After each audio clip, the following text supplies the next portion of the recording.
हाँ जी साहब, तो कैसे हैं आप लोग। आई होप आप अच्छे होंगे और अपनी प्रिपरेशन अच्छे से कर रहे होंगे। हाँ जी दोस्तों, आज की जो क्लास हम लेकर आए हैं वो क्लास फिज़िक्स के इम्पोर्टेंट डेरिवेशंस की रहने वाली है। और इस क्लास में हम डिस्कस करने जा रहे हैं स्थिर वैद्युत विभव तथा धारिता वाले चैप्टर के मोस्ट इम्पॉर्टेंट डेरिवेशंस। ठीक है, तो क्लास को स्टार्ट करने से पहले अगर आपने अभी तक हमारे चैनल स्टडी सक्सेसफुल को सब्सक्राइब नहीं किया है तो स्टडी सक्सेसफुल को सब्सक्राइब कर लीजिए, है ना, जिससे आने वाली सभी वीडियो की नोटिफिकेशन सबसे पहले आप लोगों तक पहुंचता रहे। ठीक है, तो क्लास को स्टार्ट करते हैं कुछ ज़बरदस्त लाइनों के साथ। जो सिरफिरे होते हैं वही रचते हैं इतिहास। जो सिरफिरे होते हैं वही रचते हैं इतिहास। समझदार लोग तो सिर्फ उनके बारे में पढ़ते हैं। अगर परख हीरे की करनी हो तो अंधेरे का इंतज़ार करो। अगर परख हीरे की करनी हो तो अंधेरे का इंतज़ार करो, वरना धूप में तो कांच के टुकड़े भी चमकते हैं। कांच के टुकड़े भी चमकते हैं। तो इन्हीं इंटरेस्टिंग लाइनों के साथ हम क्लास को स्टार्ट करते हैं। यहाँ पर आप लोग पहला प्रश्न देख पा रहे होंगे, वैद्युत विभव से आप क्या समझते हो। एक बिंदु आवेश के कारण किसी बिंदु पर वैद्युत विभव के लिए व्यंजक प्राप्त कीजिए। ये क्वेश्चंस 2015 में पूछा गया था, आप लोग स्क्रीन पर देख सकते हो। क्वेश्चंस नहीं है, सॉरी, ये डेरिवेशंस है। ठीक है, तो डेरिवेशंस को यहाँ पर अच्छे से हम कवर करने वाले हैं। ठीक है जी, तो यहाँ पर जो पहला हमारे पास क्वेश्चन दे रखा है वैद्युत विभव। दोस्तों, अगर आपने वैद्युत विभव वाला वीडियो नहीं देखा है तो वैद्युत विभव वाला वीडियो में लिंक डिस्क्रिप्शन में दे दूंगा। अगर आप लोग डिस्क्रिप्शन नहीं जानते हो तो आई बटन पे उसका वीडियो दे दूंगा, वहाँ से आप इसको देख सकते हो। ठीक है जी, तो क्लास को स्टार्ट मैंने ऑलरेडी कर दिया। तो यहाँ पर हम क्वेश्चन कॉल करने जा रहे हैं कि बिंदु आवेश के कारण किसी बिंदु पर विभव कैसे निकालोगे, इसका फॉर्मूला क्या होगा। तो इसको मैं डेरिवेशन प्रूव कराऊंगा। ठीक है, देखिए कैसे होता है। माना प्लस क्यू कूलाम का एक बिंदु आवेश परावैद्युतांक जिसका k है माध्यम में बिंदु O पर स्थित है। इसमें r दूरी पर वैद्युत क्षेत्र में एक अन्य बिंदु P है जहां हमें वैद्युत विभव ज्ञात करना है। ये लाइन आपको हर डेरिवेशन में लिखनी पड़ेगी जी। माना सूक्ष्म परीक्षण Q नॉट को अनंत बिंदु P तक लाने में जो कार्य किया जाता है वह बिंदु P से अनंत दूरी को छोटे छोटे असंख्य भागों में विभाजित किया जाता है। जैसे यहाँ पर आप लोग देख सकते हो चित्र में, ये रहा हमारा चित्र जी। इस चित्र में समझाने की मैं कोशिश करूँगा। मान लीजिए ये हमारा कोई ए हो गया, सॉरी ए है, ए बी है। यहाँ पर ये वैद्युत द्विध्रुव पी हमारा कोई बिंदु है और ये ओ दे रखा है हमारा प्लस क्यू, है ना। तो इस प्रकार से यहाँ पर यहाँ से यहाँ तक की दूरी आर दे रखी है और ये जो बी से ए तक की दूरी ये डी एक्स है। क्या है, डी एक्स। तो हम लोग क्या कहेंगे कि पूरी दूरी हमारे पास एक्स हमने मान ली है, क्वेश्चन में दे रखा है ऑलरेडी। माना ए से वी तक अल्प विस्थापन डी एक्स में किया गया अल्प कार्य, तो छोटा कार्य है तो कार्य बराबर सभी लोगों ने पढ़ा है बल गुणा विस्थापन। तो बल होता है एफ। विस्थापन यहाँ माइनस की ओर मैंने क्यों लिया, क्योंकि ये ऋणात्मक दिशा की ओर जा रहा है, इसीलिए हम यहाँ पर माइनस का डी एक्स यूज करेंगे। तो यहाँ पर माइनस चिन्ह को हम बाहर ले लेंगे, एफ इंटू डी एक्स बच जाएगा। एफ इजिकल्स टू हमने क्या पढ़ा है, एफ इजिकल्स टू हमने फार्मूला पढ़ा है 1/4 पाई एप्सिलॉन नॉट के Q1 into Q not upon S square. ये कूलाम्स लॉ होता है, बट यहाँ पर क्या है, यहाँ दूरी एस है तो यहाँ एस स्क्वायर लगाएंगे। वहाँ पर दूरी आर होती है इसीलिए वहाँ पर हम आर स्क्वायर लगाते थे। ठीक है जी। अब आपको क्या करना है, अनंत से बिंदु P तक लाने में जो कार्य किया जाएगा उसको हम कैसे निकालेंगे। इसको हम कैसे निकालेंगे, इसको समाकलन विधि द्वारा निकालेंगे। समाकलन विधि कक्षा 12 के गणित में आप लोगों ने समाकलन नहीं पढ़ा है तो वो भी अगर आप लोग कहोगे तो मैं पढ़ाना स्टार्ट कर दूंगा। ठीक है, तो समाकलन मैं यहीं बता दे रहा हूँ कैसे इसको हल किया जाता है। देखिए, हमें W निकालना है, W for work, integration of infinite अनंत से R दूरी पर dW का। देखिए स्टूडेंट, हम क्या करेंगे, dW बराबर होता है F into x, D x यहाँ पर दे रखा है, सूक्ष्म अल्प दूरी दे रखी है ना। तो हमें क्या करना है, Q1 और Q2, मतलब Q इंटू क्यू नॉट और 4πε0 इंटू के, ये हमारा कांस्टेंट वैल्यू है। तो याद कर लो, कांस्टेंट का जो इंटीग्रेशन कुछ नहीं होता है, उसको हम बाहर की तरफ ले आते हैं और हमेशा इंटीग्रेशन उसी का होगा जो उसके रेस्पेक्ट में होगा। जैसे मान लीजिए यहाँ पर dx दे रखा है, तो x के रेस्पेक्ट में ही हमको माइनस का एस स्क्वायर का इंटीग्रेशन करना है। तो इसका फार्मूला क्या होता है? इसका फार्मूला होता है, जैसे मान लीजिए x है तो -2 + 1 अपॉन -2 + 1 है ना, x की power n+1 upon n+1 + c, इसका ये सूत्र होता है। इंटीग्रेशन में आप लोग इसे पढ़ोगे, ठीक है। इसी कारण हमने इसको -1 अपॉन x का पावर r और यहाँ पर हो जाएगा इनफाइनाइट। जब हम इसकी लिमिट को पुट आउट करेंगे तो यहाँ पर निकल के आ जाएगा w बराबर 1/4πε0 के Q1 into Q0 upon r, ये वैल्यू हमारे पास निकल के आ गई। अब आपको क्या करना है, जो हमारे पास वैल्यू निकल के आई है ना, वो वैल्यू को हमें क्या, हमने पढ़ा फार्मूला v होता है W/Q। तो W जो Q है, V की क्या है, वैद्युत विभव है यहाँ पर। तो वैद्युत विभव V=W/Q0 लगाएंगे यहाँ पर। तो Q0 है, जब आप यहाँ पर लगाओगे तो नॉट से नॉट क्या होगा, कट जाएगा। तो आपके पास बच जाएगा V=1/4πε0 के Q/R, जहाँ जो K है, K क्या है, परावैद्युतांक है। K क्या है, परावैद्युतांक है, ठीक है जी। अगली डेरिवेशंस यहाँ पर बहुत ही ज़्यादा मोस्ट इम्पॉर्टेंट डेरिवेशंस आ चुकी है स्क्रीन पर जी। वैद्युत द्विध्रुव के कारण अनुदैर्ध्य स्थिति में r दूरी पर वैद्युत विभव के लिए व्यंजक ज्ञात कीजिए, प्राप्त कीजिए। 11 में आया, 14 में आया, 15 में आया, 16 में आया, 17 में आया। कहने का मतलब 14 से 15, 16, 17 3 साल लगातार ये क्वेश्चन आया हुआ है। तो आप इमेजिन कर सकते हो कितना ज़्यादा इंपॉर्टेंट ये क्वेश्चन है आपके बोर्ड एग्जाम के लिए, है ना जी। तो हम कैसे करेंगे इसको हल, बहुत ही सिंपल वे में मैं इसको सॉल्व कराऊंगा। देखिए ये क्या है हमारा, ये वैद्युत द्विध्रुव आघूर्ण है ना। तो यहाँ से यहाँ तक की दूरी जो है वो 2l दे रखा है, इसको -q मानोगे, ये +q, जैसा कि चित्र में आप लोग देख पा रहे होगे, है ना। माना एक वैद्युत द्विध्रुव AB जिसका आघूर्ण p वेक्टर है, के अक्ष पर मध्य बिंदु M से r दूरी पर एक बिंदु P है। इस बिंदु पर हमें वैद्युत विभव ज्ञात करना है। अब वैद्युत विभव आप लोग कैसे ज्ञात करोगे, सबसे पहले वैद्युत विभव का आपको फार्मूला पता होना चाहिए, जो मैंने अभी डेरिवेशंस में आपको सॉल्व कराया है। V=1/4πε0 के Q/R होता है, बट यहाँ पर जो R है ना, वो क्या है, R-L है। तो वही हमने यहाँ पर पुट आउट कर दिया है, ठीक है। अब आप आगे क्या करोगे, आगे यहाँ पर माइनस के कारण तो माइनस चिन्ह को यहाँ पर आप लोग इंक्लूड कर दोगे, बस कुछ नहीं है। बट यहाँ पर जो R होगी वो R+L होगी, तो वही हम यहाँ पर पुट मैंने कर दी, ठीक है। अब आप क्या करोगे, कुल परिणामी क्या हो जाएगा, V1 + V2, सिंपल सा क्वेश्चन है। अब आप क्या करोगे, Q/4πε0 इंटू के कॉन्स्टेंट, इसको हम कॉमन कर लेंगे, उसके बाद आपके पास बच जाएगी इतनी वैल्यू। अब इसको आप एलसीएम जब लोगे तो R+L - R-L, L हो जाएगा 2l, और यहाँ से Q, R से R कट जाएगा। मैंड में ही हमने सॉल्यूशन कर लिया। तो Q × 2l मैंने फार्मूला बताया था, P होता है Q × 2l। अगर आप लोगों ने ये वीडियो नहीं देखा है तो आई बटन में इनका लिंक मैं दे दूँगा, आई बटन में आपको ये वीडियो मिल जाएंगी, वहाँ से आप देख सकते हो। अगर आई बटन नहीं जानते हो तो उसका लिंक मैं डिस्क्रिप्शन बॉक्स में दे दूंगा, ठीक है, वहाँ से आप देख सकते हो, ठीक है। अब हम इसको सॉल्व कैसे करेंगे, सॉल्व करने के लिए देखिए यहाँ पर उन्होंने P लिख दिया है जी।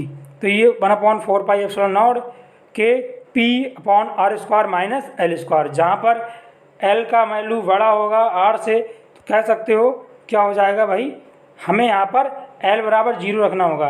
L आप 0 रखोगे तो वैसे ही यहाँ पर हमारे पास वैल्यू निकल के आ जाएगी, V=1/4πε0 के P/R²।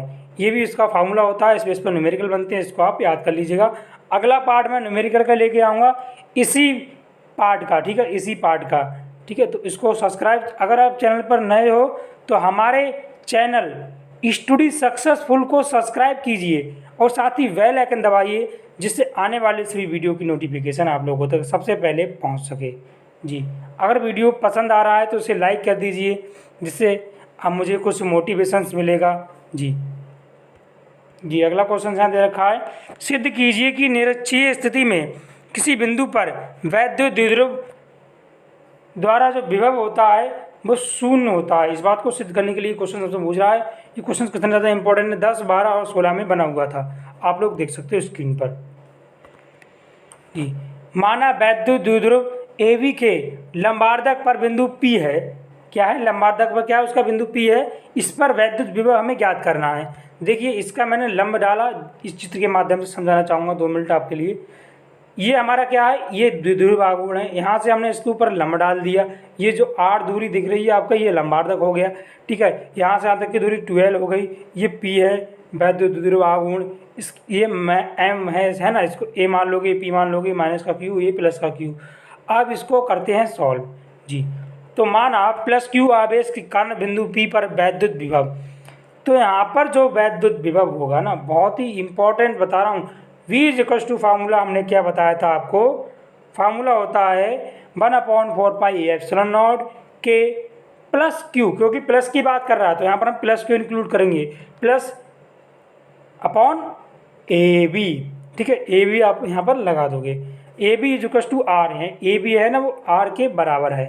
इसी प्रकार से आप प्लस माइनस वाले की बात करोगे तो यहाँ पर माइनस लगा दोगे। सिंपल सा रास्ता है, आपको बस फार्मूले पता हो। डेरिवेशंस तो चुटकियों में करोगे, है ना। फुल मार्क्स मिलते हैं बेटा डेरिवेशंस में, कोई नंबर नहीं काटता है। B2 बराबर 1/4πε0 के माइनस का Q अपॉन BP।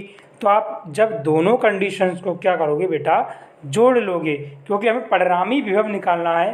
तो परिणामी विभव क्या होता है, V1 प्लस V2। अब दोनों को आप जब जोड़ोगे ना, तो एक चीज़ यहाँ पर मैं बता दे रहा हूँ, जो 1 मिनट जी, अगला यहाँ पर है AP है ना, वो बराबर है किसके, BP के। मतलब दोनों वैल्यू समान है। इस कंडीशन में आप यहाँ पर देखिए, चूँकि दे भी रखा है AP इक्वल्स टू BP। अब दो सबकी वैल्यू आप यहाँ लगा दीजिएगा, तो ये प्लस है, हमारा माइनस के कारण यहाँ माइनस हो जाएगा। ये दोनों वैल्यू आपस में कट जाएंगी, आंसर आपका 0 आ जाएगा। तो इसका मतलब निरक्षीय स्थिति में वैद्युत विभव कितना होता है, शून्य होता है। तो ये आप याद कर सकते हो, ये इम्पॉर्टेंट डेरिवेशन था, सो मैंने आपको यहाँ पर सॉल्व कराया है।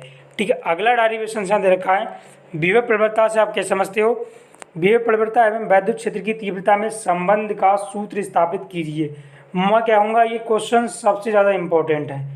जब हम बोर्ड क्लास में पढ़ाई करते थे तो उस समय ये क्वेश्चन बोर्ड एग्जाम में आया हुआ था। 2011 और 2012 में ये क्वेश्चन आया हुआ है। विभव प्रवणता क्या होती है, वैद्युत क्षेत्र की दिशा में दूरी परिवर्तन dx के साथ विभव परिवर्तन dv की दर को विभव प्रवणता कहते हैं। इसका मात्रक वोल्ट मीटर है, क्वेश्चन में ही देख लोगे आप लोग, है ना। विभव प्रवणता बराबर होता है dv/dx। इस फार्मूले बेस्ड न्यूमेरिकल बनता है, इसको हम E से दर्शाते हैं। ये भी आप लोग यहाँ पर देख सकते हो।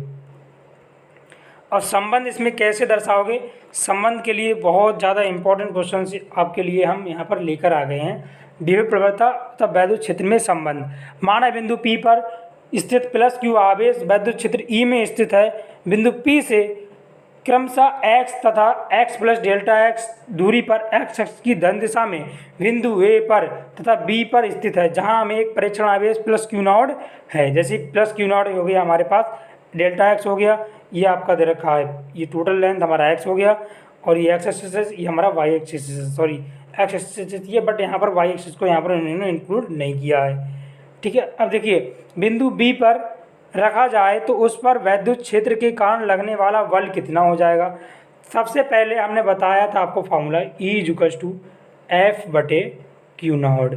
हमें निकालना F, तो F बराबर क्या यहाँ पर निकल के आएगा जी, क्या आ जाएगा निकल के, F बराबर निकल के आ जाएगा E इंटू Q0। तो वही मैंने यहाँ पर क्वेश्चंस में दे रखा है, ये देखना ये वाला क्वेश्चन। फिर हमें क्या करना है, यदि आवेश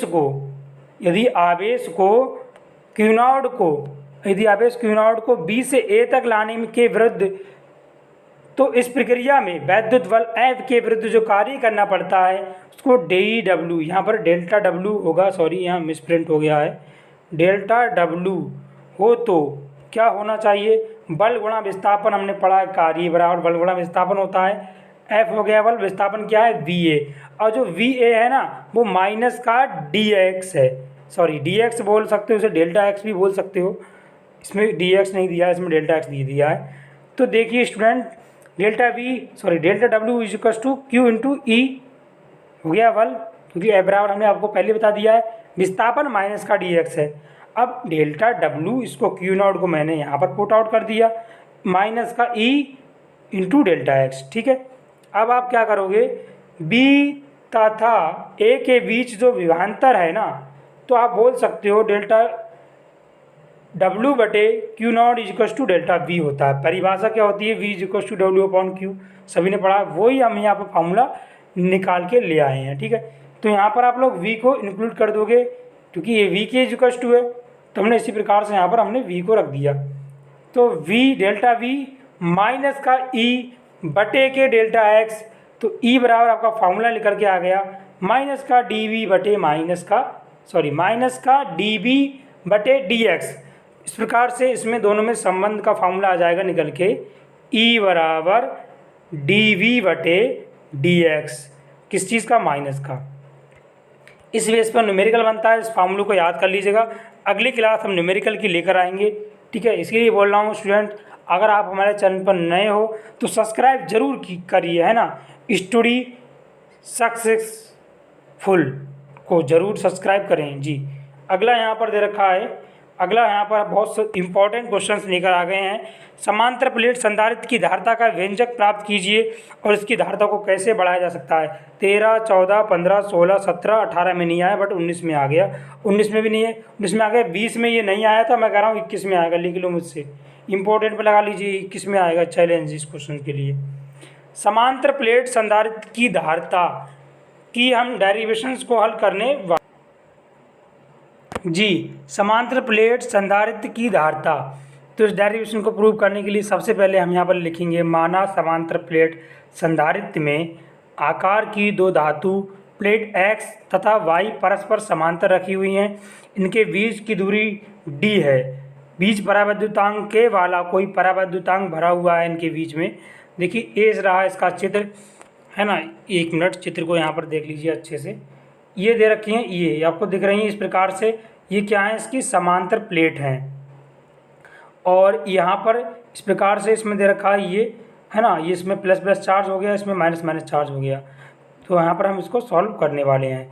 जब प्लेट x को बाह्य स्रोत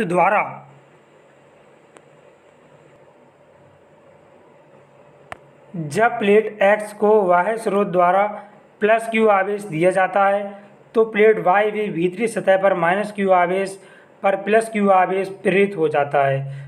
कैसा क्यों होता है, चूँकि प्लेट y की बाहरी सतह भूसंपर्कित है, तो पृथ्वी के इलेक्ट्रॉन आकर बाहरी सतह से धनावेश को निरस्त कर देते हैं। इस प्रकार दोनों प्लेटें परस्पर विपरीत प्रकृति के आवेशों से आवेशित हो जाती हैं, इनके बीच एक वैद्युत क्षेत्र उत्पन्न हो जाता है।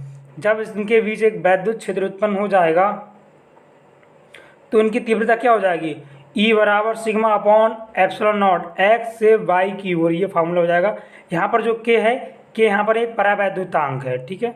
अब देखिए हमने बताया था आपको इतना हो जाएगा, तो इन्होंने क्या कर दिया क्वेश्चंस में, q बटे k epsilon naught into a, क्योंकि हमने सिग्मा की वैल्यू यहाँ पर पुट आउट कर दी, चूँकि यहाँ पर दे रखा है, देखिए यहाँ पर दे भी रखा है कि चूँकि पृष्ठीय आवेश घनत्व सिग्मा इज इक्वल टू होता है q बटे a, तो वही हमने सिग्मा की वैल्यू q बटे a यहाँ पर लगा दी। तो इस प्रकार से ये निकल के आ गया। यदि प्लेटों के बीच विभवांतर v हो तो हम लोग क्या करने वाले हैं यहाँ पर जी, E is equal to formula होता है b बटे d, हमने अभी सॉल्व कराया, ये डेल्टा v बटे डेल्टा x, वही यहाँ पर कंडीशंस आ जाती है। तो v बराबर क्या हो जाएगा, q d बटे एप्सिलॉन k बटे में a। यहाँ पर हमने E की वैल्यू को पुट आउट किया है स्टूडेंट, बहुत ही ध्यान से आ जाइए, बहुत ज़्यादा ध्यान से। E बराबर हमने क्या कर दिया, b बटा d यहाँ पर रख दिया, तो आपके पास फार्मूला निकल के आ जाएगा, क्या आ जाएगा, v बराबर फार्मूला निकल के आ जाएगा q d बटे के एप्सिलॉन नॉट इंटू ए। अब इतना निकल के जब आ गया तो समांतर प्लेट संधारित्र की धारिता का फार्मूला होता है C इक्वल्स टू क्यू बटे वी। अब फार्मूला वही है और C बराबर क्यू बटे वी। क्यू की वैल्यू कितना मैंने बताया आपको, के epsilon not a upon D. तो इस प्रकार से इसका जो फार्मूला निकल के आएगा वो निकल के आ जाएगा C इक्वल्स टू एप्सिलॉन ए बटा डी, जहाँ पर के परावैद्युतांक है, के से यहाँ पर कोई मतलब नहीं है। के इक्वल्स टू आप यहाँ पर 1 लगा सकते हो, है ना, वो ऐसे ही दिखा दिया है यहाँ पर क्वेश्चंस में। तो ये डेरिवेशन काफ़ी इंपॉर्टेंट थी। सो मैं आशा करता हूँ आप लोगों की ये डेरिवेशन अच्छे से समझ में आ गई होगी। अगला यहाँ पर दे रखा है, सूत्र से स्पष्ट है कि समांतर प्लेट संधारित्र में प्लेटों के बीच अधिक परावैद्युतांक वाला पदार्थ प्रयोग करके उसकी धारिता बढ़ाई जा सकती है। तो जब हम उनके बीच परावैद्युतांक का कोई पट्टी रख दें तो उनकी धारिता क्या होगी, बढ़ जाएगी, या परावैद्युतांक का पदार्थ भर दें तो उसकी संधारित्र की धारिता होती है वो बढ़ जाती है। ठीक है, क्या होती है, बढ़ जाती है जी। अगला क्वेश्चन यहाँ पर दे रखा है, टी मोटाई तथा के परावैद्युतांक वाले पदार्थ से आंशिक रूप से भरे जाने वाले एक समांतर प्लेट संधारित्र की धारिता के लिए व्यंजक प्राप्त कीजिए। ठीक है, व्यंजक प्राप्त कीजिए। 14 में आया, 9 में आया, 19 में आया, 20 में नहीं आया, मैं कह रहा हूँ 21 में आएगा, लिख लो मुझसे क्वेश्चन। समांतर प्लेट संधारित्र की धारिता जबकि प्लेटों के बीच परावैद्युतांक आंशिक रूप से भरा हो। तो डेरिवेशन काफ़ी इंपॉर्टेंट है, बहुत ही अच्छे से प्रैक्टिस हमें इसको करना है। देखिए डेरिवेशंस को हम कैसे सॉल्व करते हैं। सबसे डेरिवेशंस में एक चीज़ आपको हमेशा याद होना चाहिए, यहाँ पर आपका चित्र मायने रखता है, क्योंकि चित्र से ही आपके नंबर्स डेरिवेशंस में मिलते हैं। और कुछ आपके फार्मूले अच्छे से लिखे हुए होने चाहिए, तभी आपको अच्छे नंबर्स डेरिवेशंस में मिलते हैं। ठीक है, तो यहाँ पर हमने चित्र को बहुत अच्छे से बनाना है। ठीक है, ये इस प्रकार से एक प्लेट बना देते हैं हम लोग। ठीक है, ये चित्र आप लोग मैनेज कर लेना। ये ई नॉट हो गया, यहाँ से यहाँ तक की दूरी डी हो गई, यहाँ से दूरी टी दे रखी है। ये क्या हो गया, परावैद्युतांक। ठीक है, यहाँ पर माइनस का चार्ज हो जाएगा, यहाँ पर प्लस का चार्ज हो जाएगा, और ये हमारा एक्स हो जाएगा, ये वाला हमारा एक्स हो जाएगा, सॉरी ये वाई हो जाएगा, और ये हमारा एक्स हो जाएगा। ठीक, अब हम इसको समझाते हैं। देखिए, माना एक्स तथा वाई समांतर प्लेट संधारित्र की दो प्लेटें हैं, प्रत्येक का क्षेत्रफल ए और प्लेटों के बीच की दूरी डी है। माना प्लेटों के बीच किसी परावैद्युतांक पदार्थ जैसे अभ्रक की टी मोटाई की पट्टी रख दी जाए तो प्लेटों के बीच वायु मतलब जो उसकी दूरी होगी डी माइनस टी हो जाएगी। ठीक है, डी में से टी को घटा देंगे। सिंपल सा वे क्वेश्चन है, बस आपको दिमाग में से फिट कर लेना है। प्लेटों के बीच वायु में वैद्युत तीव्रता क्या हो जाती है, E naught equals to Q upon epsilon naught into A. ये फार्मूला होता है, आपको इसे याद करना पड़ेगा। मैंने इसकी डेरिवेशन सबको हल करा दी है, लेसन 1 में आप देख सकते हो इसके लिए, है ना। चैनल पर विजिट करके उन वीडियोस को भी देख सकते हो। अगला दे रखा है परावैद्युतांक पदार्थ में वैद्युत क्षेत्र की तीव्रता, तो यहाँ पर के को इंक्लूड कर देंगे, बट परावैद्युतांक हो जाएगा। अब हम क्या करेंगे, एक्स और वाई के बीच उत्पन्न नेट विभवांतर कितना हो जाएगा, तो v बराबर ई इंटू डी, डी के स्थान पे मैं रख दिया डी माइनस टी, इस पर plus E into T, D के स्थान पे मैंने क्या रख दिया टी। सब वैल्यूज़ को आपको दिमाग में रिमाइंड करते रहना है। v is equals to q बटे एप्सिलॉन नॉट इंटू ए, क्योंकि q बराबर हमने फार्मूला ई बराबर हमने फार्मूला पढ़ा है q बटे एप्सिलॉन नॉट इंटू ए, तो वही हमने यहाँ पर पुट आउट कर दिया है, प्लस q बटे एप्सिलॉन नॉट ए के इंटू में t रहता है। तो इस प्रकार से q बटे एप्सिलॉन नॉट ए को हमने कॉमन कर लिया, D minus T upon D minus T plus T बटे के यहाँ पर हो जाएगा, बिल्कुल राइट। ठीक है, फिर हम क्या करेंगे, फिर हम फार्मूला लगा देंगे। c बराबर हमने फार्मूला बताया था आपको, c is equal to q बटे वी होता है। तो q की वैल्यू कितनी है, एप्सिलॉन नॉट ए बटे v की वैल्यू है D minus T plus T बटे के। ये हमारा आंसर निकल के आ जाएगा। मैं कह रहा हूँ इस बेस पर न्यूमेरिकल आते हैं, इसको आप याद कर लीजिएगा। c बराबर एप्सिलॉन ए बटे D minus T plus T बटे के, इस बेस पर न्यूमेरिकल आते हैं, इसको हमें से अच्छे से करना है।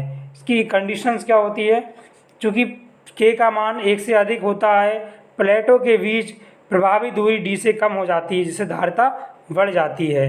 अगला यहाँ पर दे रखा है, यदि कुछ विशेष स्थितियाँ यहाँ पर दे रखी हैं, यदि प्लेटों के बीच संपूर्ण स्थान में परावैद्युतांक पदार्थ भर दिया जाए, मतलब टी बराबर आप डी को कर दो तो फार्मूला हमारा ये निकल के आ जाएगा। कैसे? एप्सिलॉन अपॉन डी बटे के, तो डी के को आप लोग ऊपर ले जाओगे तो के एप्सिलॉन ए बटे डी, इस प्रकार से ये हमारा फार्मूला बन के तैयार हो जाएगा। अगला यहाँ पर दे रखा है, यदि प्लेटों के बीच संपूर्ण स्थान में वायु हो तो आप के इक्वल टू 1 लगा दीजिएगा और टी इक्वल टू डी लगा दीजिएगा, तो हमारा फार्मूला निकल के आ जाएगा C that is equal to epsilon A बटे डी। ये समांतर प्लेट संधारित्र का फार्मूला भी होता है, आपको याद होगा, नहीं याद है मैंने डेरिवेशन अभी हल कराया है, देख सकते हो। यदि किसी प्लेट के टी मोटाई वाले धातु की पट्टी हो तो हम क्या करेंगे, के इक्वल टू हम अनंत लगा देंगे, तो अनंत लगाओगे तो फार्मूला निकल के क्या आ जाएगा, C dash is equal to epsilon A upon D minus T. ठीक है, इस पे न्यूमेरिकल हर साल बनते हैं, इसको याद कर लीजिएगा। अगला यहाँ पर बहुत ही ज़्यादा इम्पोर्टेंट क्वेश्चंस है, ऊर्जा घनत्व। मैं कहूँगा ऊर्जा घनत्व वाले लेसन से, इस वाले लेसन से ये क्वेश्चन जरूर आता है कि संचित ऊर्जा का फार्मूला 1/2 एप्सिलॉन ई स्क्वायर को सिद्ध कीजिए, है ना। ऊर्जा घनत्व क्या होता है दिखाइए। एक अंक आयतन में समांतर प्लेट संधारित्र की ऊर्जा घनत्व संचित ऊर्जा बोल सकते हैं उसको 1/2 एप्सिलॉन ई स्क्वायर है। इसको मैं सॉल्व कराऊंगा, 11 में आया है, 15 में आया और 17 में आया है जी। तो सबसे पहले आप लोग समझ लीजिए ऊर्जा घनत्व क्या होता है ना। Energy density of a capacitor, आवेशित संधारित्र में ऊर्जा उसकी प्लेटों के बीच के माध्यम में संचित रहती है ना। जब आवेशित संधारित्र की प्लेटों के बीच में एकांक आयतन में संचित वैद्युत स्थित ऊर्जा को ही हम क्या कहते हैं, संधारित्र का ऊर्जा घनत्व कहलाती है या कहते हैं, जैसा आप बोलो, समझ में आ गया होगा। अब इसको हम कैसे प्रूव करेंगे, तो यहाँ पर मैंने कॉपी पे इसको हल किया हुआ है, क्योंकि बुक में इसका अच्छे से मतलब क्वेश्चन दिया हुआ था, बट आपको वो समझ में नहीं आता, उसके फार्मूले कुछ अलग तरीके से थे। ठीक है, इसीलिए मैं इसको अपनी तरफ से हल करा रहा हूँ, मैंने ये स्वयं हल किया है। ठीक है जी। हम क्या जानते हैं जी, हम जानते हैं, एक मिनट कलर चेंज कर लेते हैं इसका जी। हम जानते हैं प्लेटों की धारता C इक्वल टू क्या होता है, एप्सिलॉन ए अपॉन डी। समांतर प्लेट की बात हो रही है यहाँ पर जी। अब प्लेटों की ऊर्जा होती है U बराबर 1/2 CV स्क्वायर। इस फार्मूले को मैं आगे वीडियो में हल कराऊंगा, देखते रहिए, बने रहिए हमारे साथ। समीकरण 1 हमारे पास दे रखी है U equal to 1/2 epsilon A D V square. समीकरण 1 से हम U की वैल्यू को निकालेंगे। C की स्थान पे मैंने C की वैल्यू को यहाँ पर रख दिया। ठीक है, ये हमारा C की वैल्यू हो गया, और V स्क्वायर को मैंने ऐसे ही रहने दिया। अब देखिए विभव प्रवणता की जो परिभाषा हमने बताई थी आपको, E इक्वल टू बी बटा डी, या फिर माइनस का डी बटे एक्स डी एक्स, जैसा आप बोलो। तो V बराबर हमारे पास आ गया E इंटू डी।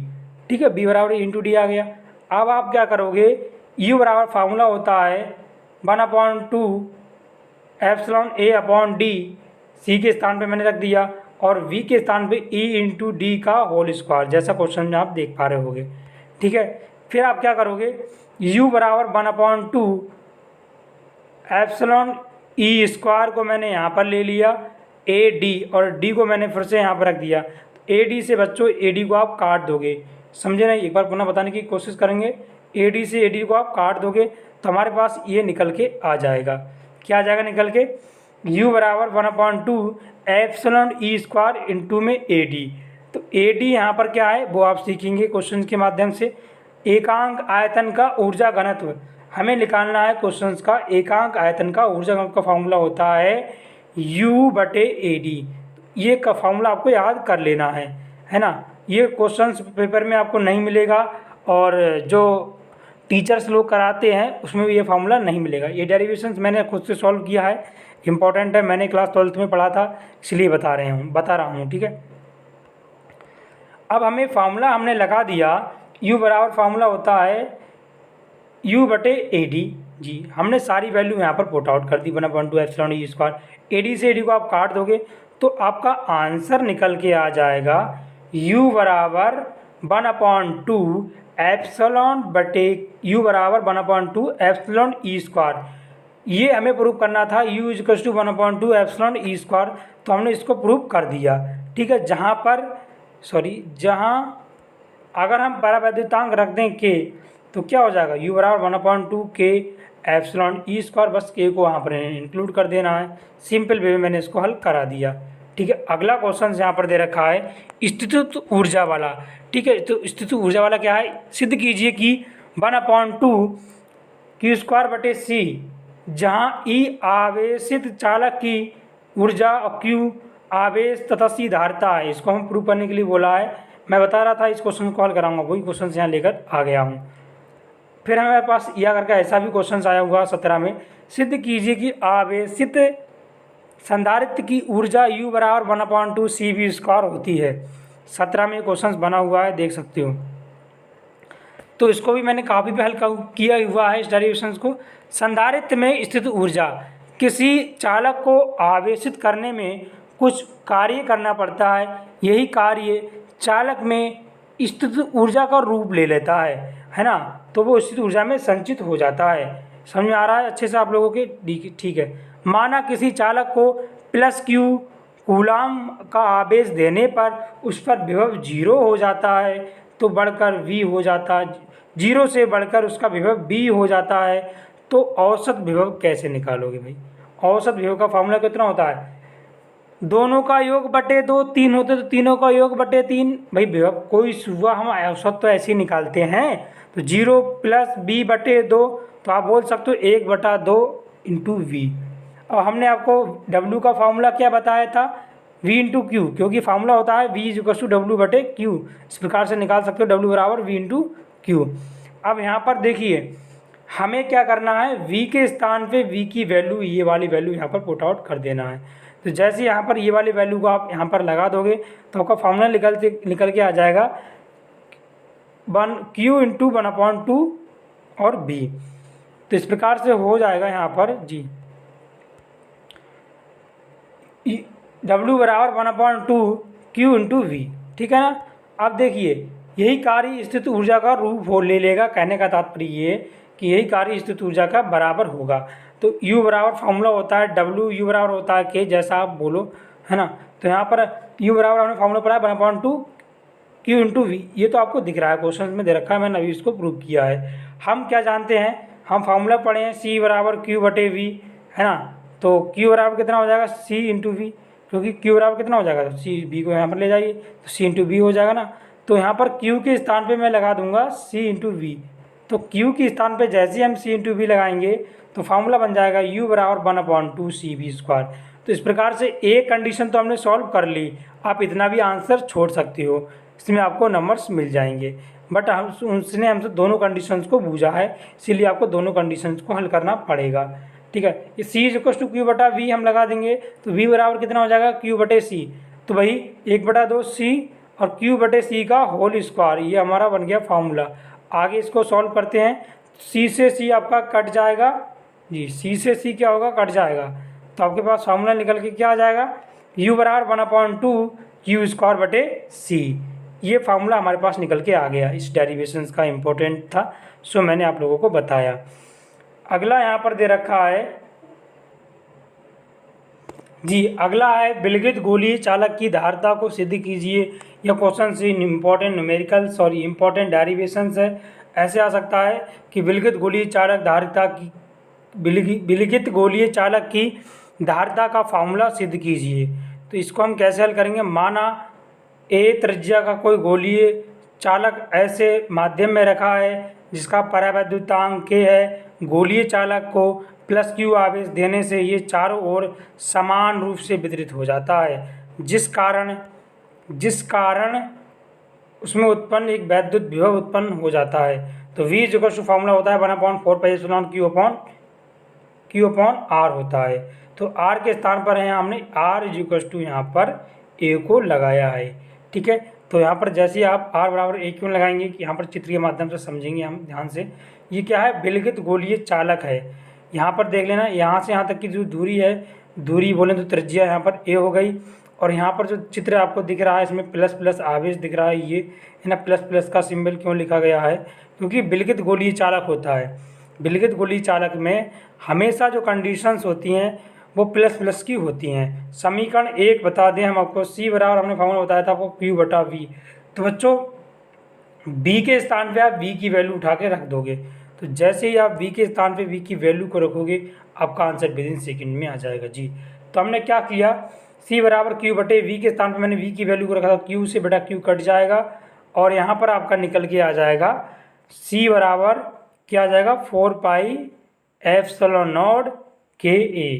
C बराबर 4 पाई एप्सिलॉन नॉट KA निकल के आ जाएगा। K बराबर आप 1 को लगाओगे तो K बराबर 1 होता ही है, आपको पता होना चाहिए पहले से ही। तो हमारा जो इसका करेक्ट आंसर आ जाएगा वो आ जाएगा C बराबर 4 pi epsilon naught into A। इस प्रकार से इस क्वेश्चन को आप सॉल्व कर सकते हो। डेरिवेशन मोस्ट इंपॉर्टेंट था, सो मैंने आपको बताना चाहा। अगला क्वेश्चन यहाँ पर दे रखा है, NCERT का मोस्ट इंपॉर्टेंट क्वेश्चन है। सिद्ध करो कि संधारित्र के प्लेटों के बीच परावर्तनांक के भरने पर उसकी धारिता बढ़ जाती है। आप इसे कैसे प्रूव करोगे? इस क्वेश्चन में आपको अच्छे से पता होना चाहिए। समांतर प्लेट संधारित्र की निर्वात की धारिता होती है C एप्सिलॉन A/D। ये धारिता का फॉर्मूला होता है, ये मैं आपको पहले ही बता चुका हूँ डेरिवेशन के थ्रू।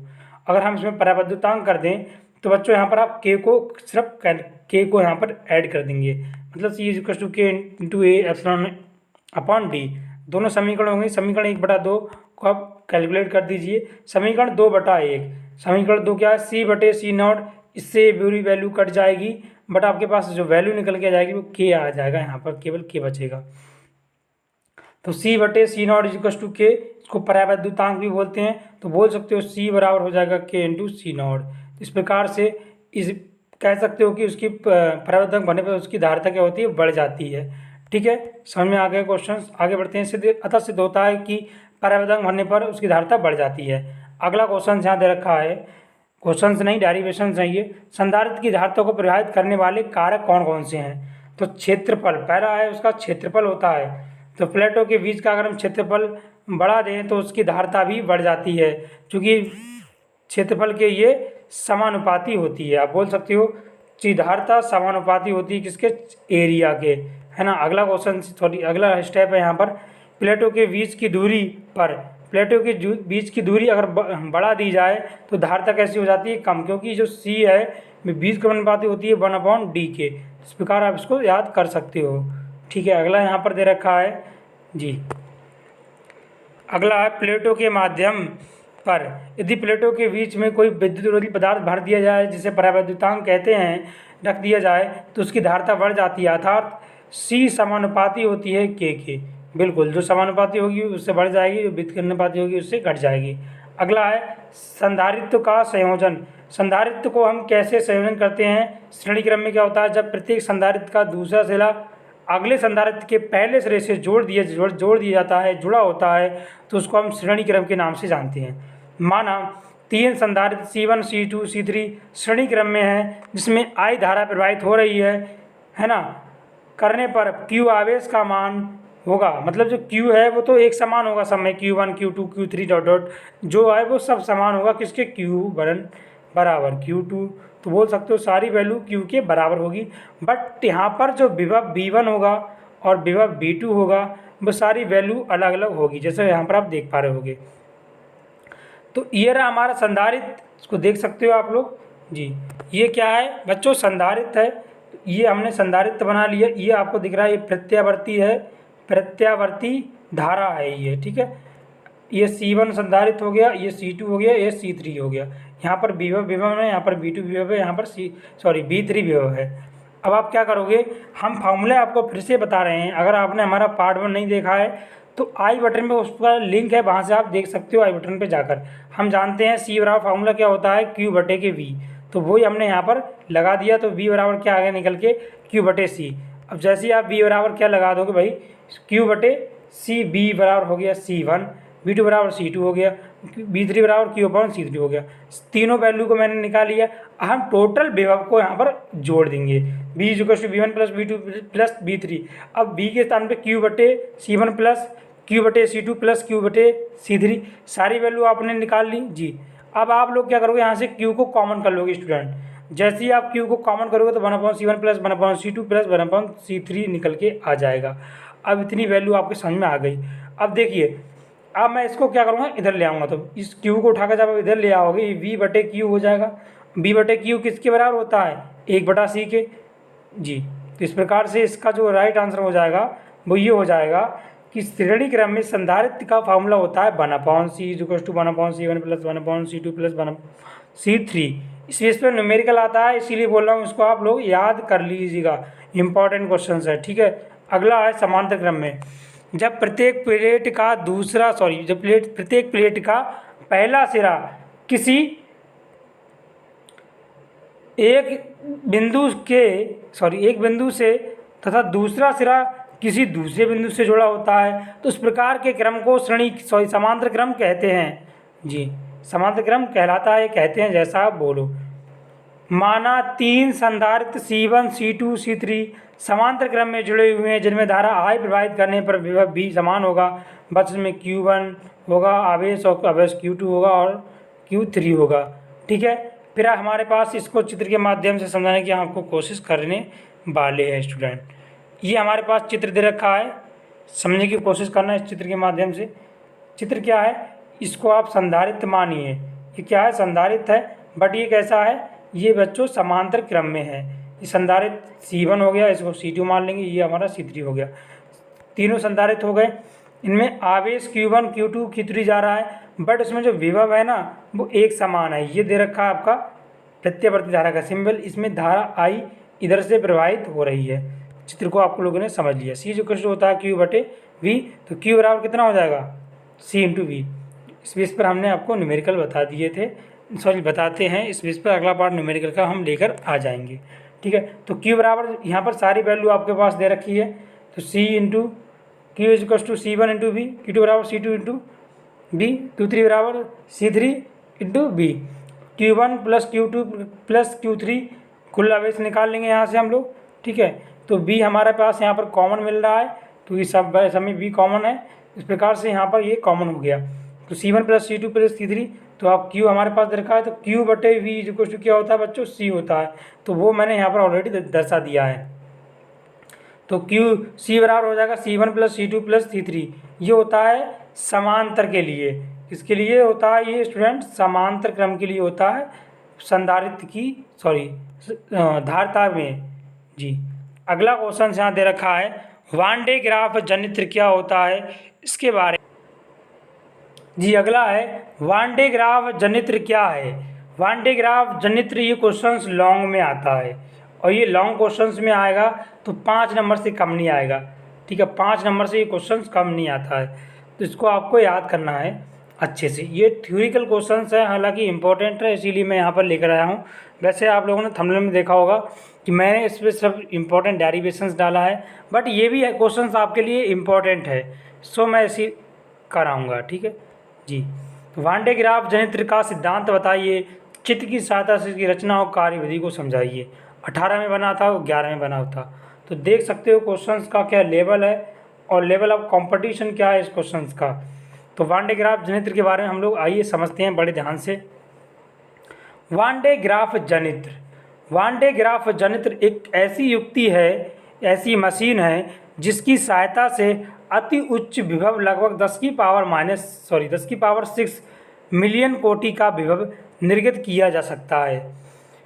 सिद्धांत क्या होता है इसका, सिद्धांत हम लोग हेडिंग डालेंगे और लिखेंगे, आंतरिक गोले पर विभव का मान अधिक होने के कारण यदि हम एक चालक तार द्वारा दोनों गोलों को संबंधित करें तो धन आवेश का प्रवाह आंतरिक गोले से बाह्य गोले की ओर होगा।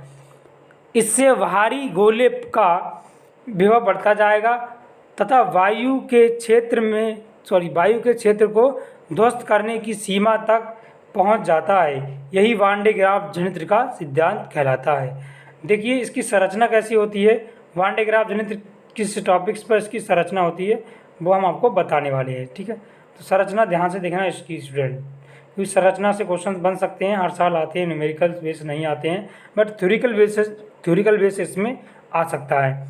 वान डे ग्राफ जनित्र में 5 मीटर व्यास का धातु का एक खोखला S होता है, खोखला गोला S लगा होता है। लगभग 15 मीटर ऊंचे स्तंभ पर टिका हुआ होता है।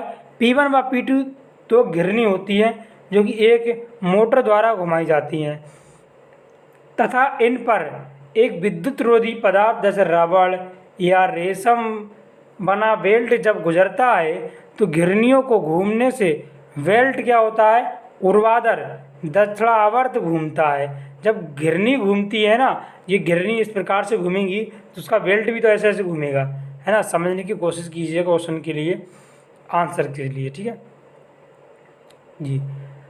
घिरनी P1 जमीन के निकट तथा घिरनी P2 गोले के केंद्र पर रहती है।